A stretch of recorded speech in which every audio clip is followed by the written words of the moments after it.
Hey everyone, it's Colin here at etrailer. Today we're going to take a quick look at and show you how to install the 4 to 7 pole connector from Curt. Now this connector is going to convert your standard 4-pole connector from your wiring harness and give you a 7-way option for a connector, as well as not sacrificing that 4-pole functionality. You're going to have both connectors, so you're going to be able to use it for a wide variety of applications. Now a couple things I really like about this 7-pole connector is that one, we're going to have a lamp tester on the side letting us test out to make sure all of our lights are working correctly, such as our turn signals, our brake lights, and our running lights. And another thing is that it's very easy to install. All you got to do is connect the adapter to the brackets as well as the long bracket, and then once you get those connected to your hitch, you just plug it into your existing 4-pole, zip tie everything up, and then you're ready to go. Now we did a little bit of pre-assembly with our brackets and our wiring harness before we get it on our hitch.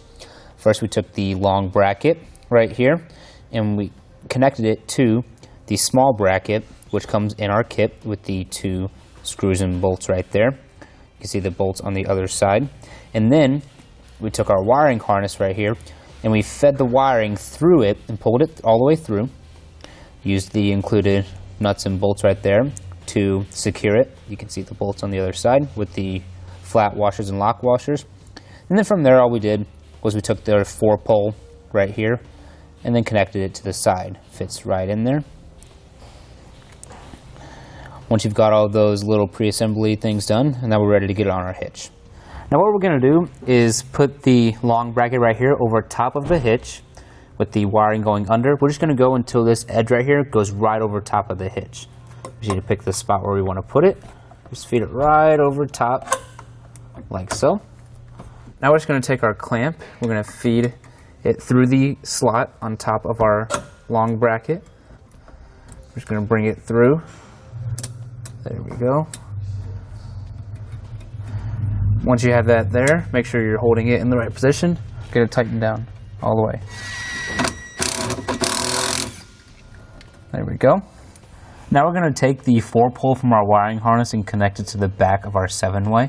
This is going to make sure we have full functionality of all of our taillights. If you would like to eliminate some of this space, you could just snap it off at the ends right here and then use some butt connectors or anything like that to connect the wires directly to each other. Now we're going to go ahead and ground our white wire right here. You can do this to any part of the frame as long as it's on metal.